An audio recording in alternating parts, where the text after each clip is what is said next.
ہے کہ اگر اچھا ہوتا تو لوگ گالی کیوں دیتے، نیک ہوتا تو لوگ گالی کیوں دیتے، نیک ہوتا ہے تو اس کا مال کیوں چوری ہو گیا ہوتا، نیک ہوتا تو ان کے گھر میں آگ کیوں لگ گئی ہوتی، یا اللہ والا ہوتا تو پھر ان کی دکان کیوں نہیں چلتی۔ یعنی کیا مطلب؟ اللہ والا ہونے کا مطلب وہ جو چاہے سو ہو جائے، ان کا گھر ایک ہے تو 5 بن جائے۔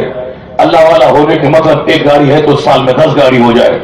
اللہ والے کے مطلب کہ اس کا وہ مٹی کو چھوئے تو سونا ہو جائے۔ یہ ہم لوگوں کے نزدیک ہے۔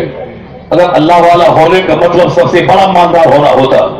تو پھر دنیا کے سب سے بڑے ظاہری طور پر مالدار کون ہوتے؟ سونے چاندی کا سب سے بڑا مکان کس کا ہوتا؟ اور صاحب ہزاروں لاکھوں کروڑوں ہاتھی گھوڑے کن کے دروازے پر ہوتے؟ جو اللہ کا سب سے زیادہ چہیتا، جو سارے پیغمبروں کا سردار، جو دنیا کے سارے لوگوں کا امام، یعنی جو جنت کا مالک و مختار، جو عرب و عجم کا تاجدار، جو محبوب پروردگار، جو باعث تخلیق کے کائنات ہیں، وہ سب سے بڑے ظاہری مالدار ہوتے۔ یعنی دروازے پر لاکھوں گھوڑے اونٹ بندے ہوتے، مقام 2-4-10-20 مدینے میں سونے چاندی کا ہوتا۔ حضور فرماتے ہیں اگر میں چاہوں تو احد کا پہاڑ سونا بن کر میرے پیچھے چلے۔ حضور سے اللہ نے کہا تھا کہ آپ اگر چاہ لیں میرے محبوب، میں عرب کے پتھر، ریگستان، پہاڑ سب کو میں گولڈ بنا دوں آپ کے لیے۔ حضور نے کہا تھا اے میرے مالک، میرے پروردگار، میرے لیے عرب کے ریگستانوں کو گولڈ نہیں بنایا جائے، بلکہ الہی مجھے ایک دن کھانا دے تاکہ میں کھاؤں اور تیرا شکر ادا کروں، اور ایک دن میں بھوکا رہوں تاکہ میں صبر کیا کروں۔ یعنی اسی طرح میں زندگی گزار دوں۔ کیا مطلب؟ سب سے زیادہ چہیتے اللہ کو مصطفیٰ ہے، اور سب سے زیادہ تکلیف ظاہری طور پر آقا دو جہاں کے گھر ہی میں ہے۔ 2 مہینے گزر جاتے، چولہے میں آگ تک نہیں سلگتی تھی۔ حضرت عائشہ رضی اللہ تعالی عنہ جو مسلمانوں کی مقدس ماں ہیں، ان سے پوچھا گیا امی جان گزر بسر کیسے ہوتا تھا؟ تو آپ فرماتی ہیں الا السودان، دو کالی چیزوں سے، یعنی ایک پانی اور ایک کھجور، پانی اور کھجور کھا کے 2 مہینے رہنا۔ ماں فرماتی ہیں کہ البتہ پڑوس میں ایک شخص تھا جو کبھی کبھار اپنی بکری کو دوہ کر حضور کی بارگاہ میں ایک پیالہ دودھ کا پیش کر دیتا تھا، تو سرکار اسے خود نہیں پی کر کے سرکار مجھے دے دیا کرتے تھے۔ یہ سب آقا دو جہاں کے گھر کا حال ہے، یعنی جن کے گھر سے ساری کائنات پلتی ہے، جن کے خزانے سے سارے لوگ کھاتے ہیں، جو قاسم النعمت والارزاق ہیں، انہوں نے اس دنیا کو بتایا ہے کہ اس دنیا میں کیسے جینا چاہیے۔ اس دنیا میں دکھ اور درد کی کہانی ہے بہت، جو سب سے زیادہ اللہ کا چہیتا ہوتا ہے، سب سے زیادہ تکلیف انہی کو ہوتی ہے۔ حضور فرماتے ہیں اسی تو فی سبیلی ھذا، یعنی دین کی تبلیغ کی راہ میں سب سے زیادہ تکلیف مجھ کو دی گئی ہے۔ مجھ سے زیادہ تکلیف نہ کسی کو ہوئی ہے، نہ قیامت تک کسی کو ہوگی۔ سرکار دو جہاں مالک و مختار فرشتے دروازے پہ ہاتھ باندھ کے کھڑے رہے، 40,000 فرشتے نہیں، 1,40,000 فرشتے ابھی تو سرکار کے وصال کے بعد ان کی قبر انور پہ صلاۃ و سلام پڑھنے آتے ہیں، اور سرکار دو جہاں کے دروازے پر ملک الموت کئی ہزار فرشتوں کی جماعت لے کے آئے تھے۔ یا رسول اللہ آپ حکم دیں تو میں حجرے میں داخل ہوں اور آپ کی روح اللہ کے وعدے کی تکمیل کے مطابق ظاہری طور پر میں قبض کر لوں، چونکہ اللہ کا وعدہ ہے سبوں کو موت کا منہ دیکھنا ہے، اسے اس وعدہ صادقہ کے مطابق روح نکالوں آپ کے جسد اطہر سے۔ اگر آپ نہیں چاہیں تو پھر میں واپس جاتا ہوں۔ یہ اعجاز صرف مصطفیٰ جان رحمت کو حاصل ہے، اور دوسرے کسی کو نہیں کہ فرشتہ ان سے پرمیشن لے۔ ملک الموت نے کہا تھا کہ آج تک میں نے کسی سے اجازت نہیں لی ہے، میں نے صرف اپنا کام کیا ہے، وقت آ گیا میں پہنچ گیا۔ ملک الموت نہیں دیکھتے ہیں کہ یہ جوان ہے یا اکلوتا بیٹا ہے یا بہت پوری دنیا کا گورا دارا خوبصورت بچہ ہے یا صرف 80 سال کی عمر میں ایک ہی بیٹا، ایک ہی چاند طلوع ہوا ہے۔ ملک الموت کچھ نہیں دیکھتا، چاہے وہ ماں کے پیٹ کا بچہ ہو یا ماں کی گود کا بچہ ہو یا 5 سال کا بچہ ہو یا 50 سال کا ادھیڑ ہو یا 100 سال کا بوڑھا ہو یا 18 سال کا جوان ہو، کچھ نہیں دیکھتا، چاہے ولی کا بچہ ہو، قطب کا بچہ ہو یا ابدال کا بیٹا ہو یا کسی پیغمبر کی بیوی ہو یا کسی صدیق کا شہزادہ ہو، ملک الموت کچھ نہیں دیکھتا۔ ملک الموت اپنے قانون کے مطابق جو رب العزت نے اس کو رجسٹر سپرد کیا ہے، یہ ہے اس کی اتنی عمر ہے، ملک الموت اپنے کام پہ متعین ہے،